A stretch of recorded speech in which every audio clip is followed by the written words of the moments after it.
Do you ever get overwhelmed by sounds that no one else seems to hear or notice? Does the hum of a fridge penetrate your very existence? Do you feel physically uncomfortable in crowds? Do certain textures make your skin crawl? Okay, that could just be a simple quirk of yours, but it could also be an insight into life as an autistic person. And by the end of this video, you will have a comprehensive checklist of the sensory autistic traits you need to know. So let's go. Welcome, my stars of Orion. Thank you so much for watching. I'm Orion Kelly, that autistic guy. I'm all about providing validation and support for autistic people and their loved ones.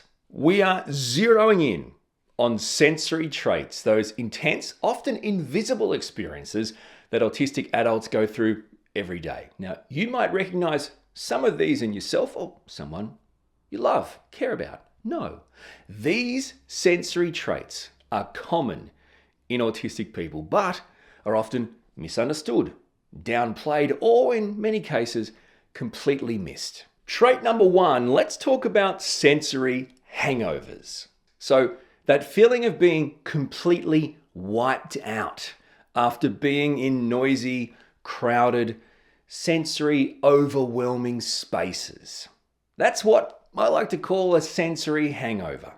So even if you coped at the time you were at the place that was triggering, your brain was working overtime to filter everything and kind of look normal, blend in. So of course the crash comes later. Headaches, irritability, agitation, total shutdown. In my own personal experience, I find when I go out into the world, leave my safe place, it might be to the shops, an appointment, it could just be things for the kids, some sort of family socializing, whatever it is, I find well and truly I will crash when I return home. I'll need quiet time, alone time. I'll need time to re-regulate myself. That might mean I'll just go to the toilet, sit there and breathe, or just escape to a room. That's not laziness, that's survival for autistic adults. Number two, struggling with temperature regulation. Okay, autistic adults can have difficulty with body awareness. That includes knowing when we're too hot or too cold. You might find yourself wearing the wrong clothes for the weather as opposed to what should be worn in neurotypical standards. You might not feel thirsty until you realize you're dying of dehydration. You might overheat without realizing it's really hot outside and you've got 7 layers of clothing on. I think it's fair to say I get comments a lot. Aren't you cold? People will always say, aren't you cold? I think I feel they've answered their question. So you think it's cold, you think I'm underdressed, I'm not showing signs of coldness, hypothermia, death, whatever. Yet, because you're cold and you think it's cold, you think I should be cold, therefore you're saying, aren't you cold? No, I mean, I guess this is proof, but this happens a lot. And in fact, even our autistic son, mate, you realize it's the middle of winter and you've got a pair of shorts on and a singlet and you're going outside to play. Yeah, it's fine. Do you like a jacket? No. Hoodie? No. T-shirt? No. Shoes? Boots? I'm fine. And it's not even about the cold. I'm pretty sure sometimes I'll overdress on a summer's day, but if it feels comfortable, it doesn't really bother me. There's something about the autistic brain that just gives us a different thermostat, I guess. I mean, that's the only way I can describe it. It just doesn't read, feel, experience temperatures in the same way as a non-autistic brain. Number three, physical pain from sensations. Okay, so some sensory input can actually feel genuinely painful. This doesn't have to be an actual physical touch. The buzzing of electricity. Do you know what I mean? The humming, buzzing of electricity. The scratch of those bloody stupid woolen jumpers. The echo in a room that's tiled or big.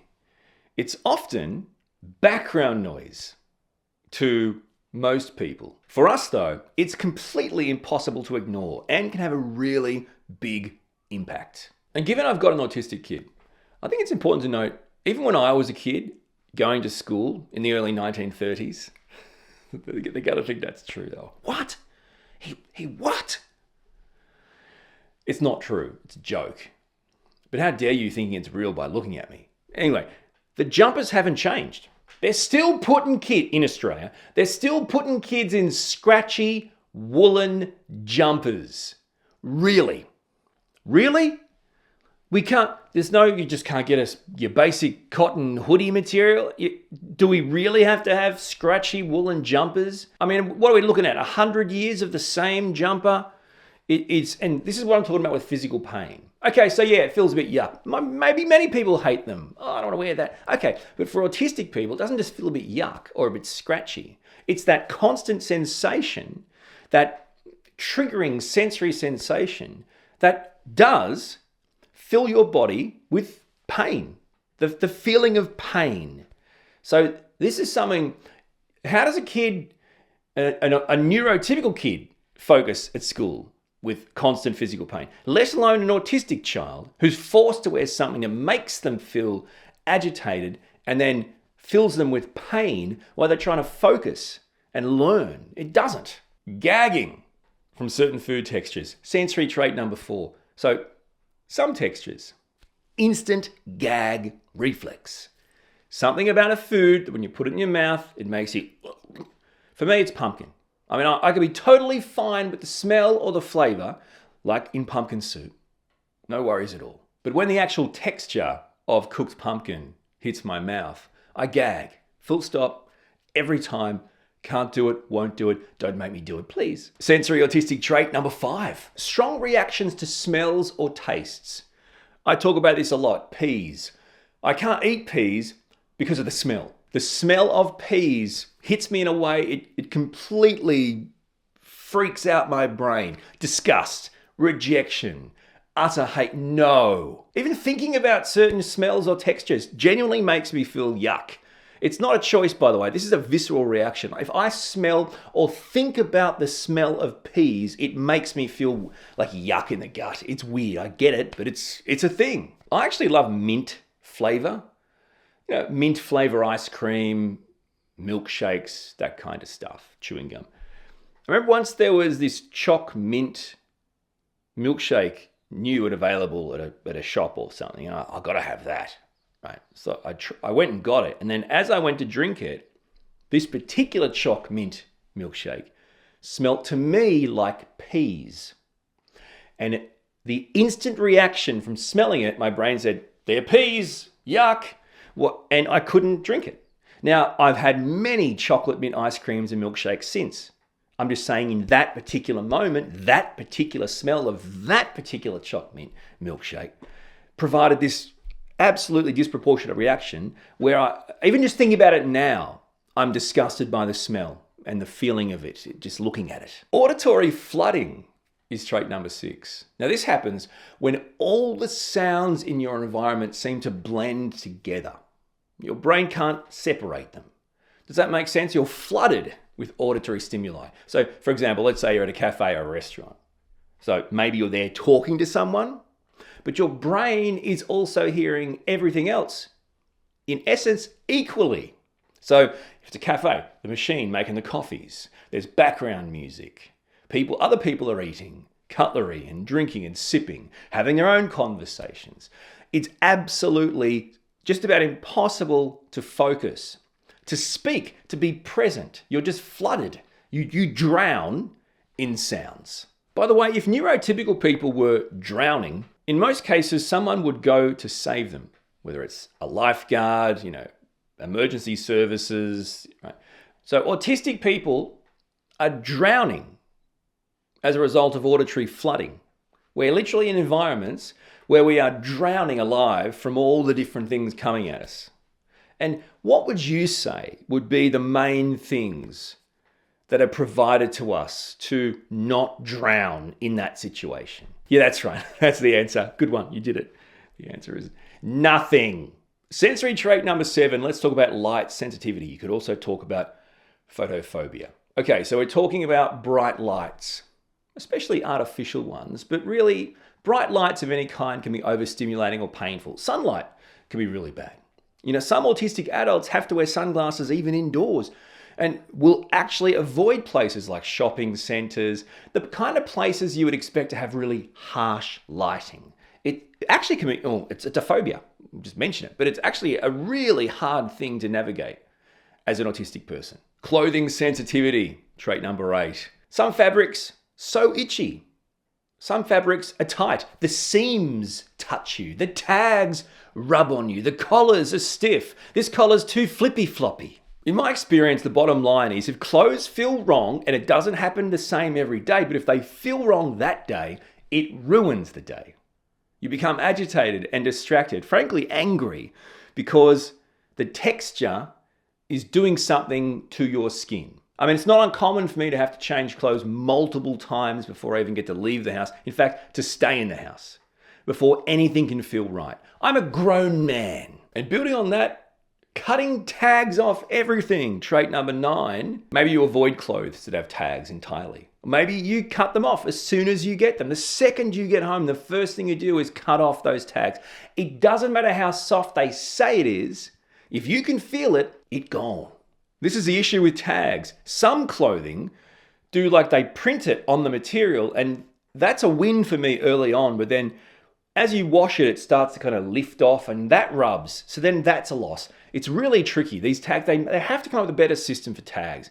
Like, you can pull them away and that doesn't rip. Because when you cut them off, it leaves a hard edge at the end. And then, you got to unpick it. What am I? A seamstress? I don't even know what that means.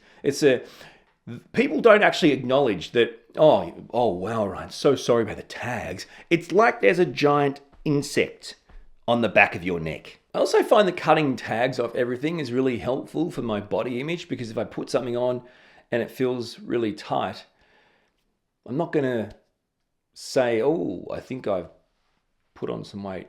I'm going to go, I must have got an old pair out. And nothing's got tags on them anymore. I never know which is mine and which is old and which is new. And it's like, I'm not putting on weight. I just got an old pair. I'm hungry. Number 10, we're talking about when clothes suddenly feel wrong when they don't usually feel wrong. This is a great sensory trait. Okay, so it's not always about the fabric. Sometimes even my go-to hoodie just doesn't feel right. My nervous system says, nope, no, not today, champ. This hoodie today, which usually you love because of the softness and the heaviness, it just feels a little dry and bloopy. Dry and bloopy. Okay, brain. I guess we'll try another one. Let's go to sensory autistic trait number 11. Avoiding specific textures in general, not just clothing. Okay, cool. So yeah, we've got your clothing tags, your itchy fabrics, no worries. How about household textures? Can carpet feel wrong to you? Can you sit on a couch and the fabric just makes you feel all icky and your skin crawly? Dishes, certain coatings. No. Touch isn't just touch. It can be way too much. There's certain glassware that it has a feeling to it when you touch it even. It's like, it makes my breathing kind of stops and goes weird. It triggers the feeling on a glass or a bowl, or when someone gets a spoon like that. Oh my God. So this is, I hope I'm making sense. To me, this is just an absolute day-by-day struggle, this type of texture issue. Let's talk about everyday sounds. Trait number 12, when they feel unbearably loud. So just normal sounds, not sounds that everyone should say, whoa, too loud. Right, if I'm overwhelmed, if I'm stressed, if I'm dysregulated, any sound, small sounds. Just be someone with a pen tapping it, someone chewing, a kid opening a bag of chips and eating it, right? No, to me, that is a fire alarm. That is an FBI raid. I mean, whatever it is, that's fireworks going off. It's horrendously loud and horrendously painful. And frankly, as an autistic person, this is one of the things that non-autistic people struggle with. The fact that everyday sounds can seem really disproportionately loud to the autistic brain. But again, this is classic autism. A different brain, a different experience of the world, and sensory sensitivities. Therefore, everyday sounds through our brain can actually feel like they are, in a neurotypical world, the loudest possible sound they could ever imagine. Sensory trait number 13 is a continuation of number 12. Now let's talk about getting startled by small noises. I flinch, I jump. Tiny unexpected noises scare the bejesus out of me. Seriously, like if someone dropped a fork, someone suddenly laughed or talked or yelled, I wasn't prepared for someone to beep their car horn. My whole body jolts, startles. It like absolutely scares the crap out of me. And it's a feeling that's so unexpected and so uncalled for that the reaction makes it even worse to non-autistic people. Bottom line is really any unexpected noise, it's a full body reaction, heart pumping, instant anger. And it can really happen at any time. And that's one of the worst parts of it. And that probably feeds into our reaction. It's so unpredictable. It's another thing in the world we can't predict or control to regulate ourselves. Sensory autistic trait number 14, blocking out the noises of the world through noise-cancelling headphones and earbuds and whatever works for you. This is a big one. Do you have like a reliance on that? It might not just be noise-cancelling headphones. You might wear noise-cancelling earbuds that don't provide you with an opportunity to listen to things. They just are there to basically just plug your ears and block out the world. This is something that many autistic people, without even realizing, have got a deep reliance on. In other words, autistic people don't wear headphones just to listen to music or podcasts. We wear them to survive. So we put on headphones like someone going into combat might put on bulletproof vests and helmets. This is a genuine protection for us. Some autistic people would probably describe putting on noise-cancelling headphones or earbuds as like a force field of protection, a bubble, if you will. They're really, for me, as useful at home in my safe place as they are in the outside world. And that's what people fail to understand. What do you mean you're keeping them on when you get home? Yeah, because sometimes it just becomes too much for me. I don't mean all the time, but sometimes I can stay here with the family, but I'm going to need to block out a little bit of the noise here. Sensory trait number 15, seeking out sensory input. In other words, self-stimulatory behavior, stimming. So it's not all about avoiding sensory things. Sometimes we actually crave them. We crave sensory input. I know it's hard to understand. Hang on a second. Are you sensitive or do you want to feel it? Make up your mind. I get it. Autistic people regulate themselves in all manner of ways. Now, we are seeking to not be overstimulated, but sometimes we're craving sensory input because it regulates us. So that might be repetitive movements. It could be fidgeting, playing with textures, watching things move. People like to watch things move in patterns. It could be using lights. Stimming in a way that provides you with a sensory input actually helps you regulate. And it's not just for you guys to judge and go, you're weird, man. It's actually because it's really important and super useful. Misophonia is number 16. In other words, extreme reaction to specific sounds. So not just being startled by any sounds. Some autistic adults have misophonia where specific sounds trigger a strong emotional reaction. I'm talking rage, panic, anger. This isn't a dislike. This is a nervous system reaction, a brain reaction. The autistic brain does not like that particular sound. It's scratching an itch in a very bad way. Oh yeah, Orion, what's your specific sounds? You shouldn't have said that. Chewing. Get the food, put it in your mouth, chew with your mouth closed, swallow that sucker and shut up. The ticking of clocks, people clearing their throat, people sipping their drink. These are the types of things that I have a strong emotional reaction to. You disgusting, filthy animal. Sensory trait number 17 is barefoot.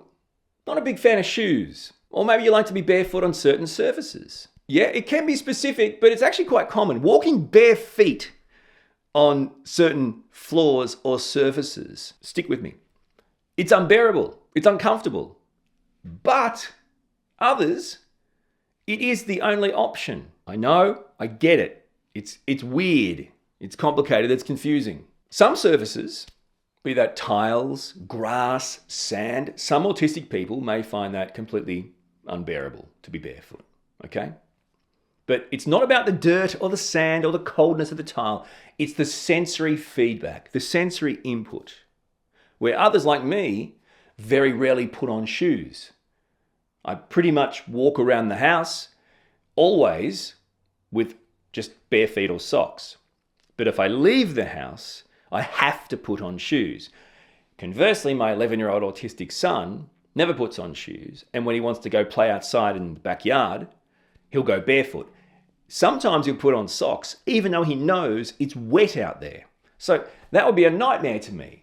Again, this just shows the absolute individuality of the autistic brain. And our final sensory autistic trait, number 18, needing predictable sensory routines. Okay, so do you need the same shampoo? The same laundry detergent? The same toothpaste? Why?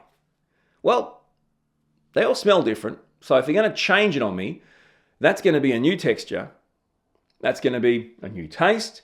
That's going to be a new smell. No, I need predictability. If you've raised an autistic child or you care or support an autistic person of any age, I reckon you probably can relate to the idea that sometimes I spend hours online trying to somehow find one tube of toothpaste that I can't find anywhere anymore, but it's the only brand of toothpaste my child will use to brush their teeth, and I will scour the globe and I will import it in, even if I had to sell one or two of my internal organs. I will find that toothpaste. Can't you just try these other brands here, mate? Like, they're all good flavors. They're made for kids. They're sent. Like, can you just, no. But this one, no. For autistic people who thrive on predictability and sameness, things they can rely on, changes in these sensory predictability routines, right? Okay, so changes in the smell, the texture, the taste, that is genuinely jarring. It has a big impact. Again, please, this is not about being picky or trying to make trouble. This is about maintaining predictability and sensory safety. Sensory safety. Do you want your kid to brush their teeth or not? This toothpaste tastes good to me. This shampoo feels good, smells good. Are they doing it? Just stick with the stuff they like. Sensory traits in autistic adults are often invisible to others, but bloody real to us. And they can really impact every aspect of our lives. Now, if you're related to a few of these, or maybe a lot of these traits, it doesn't automatically mean you're autistic, but it might mean your sensory system works differently. And for many of us, discovering these little quirks, little traits, can actually help us on our journey to discovery, assessment, and diagnosis of being an autistic adult. So to learn more, check out my playlist, Autistic Traits.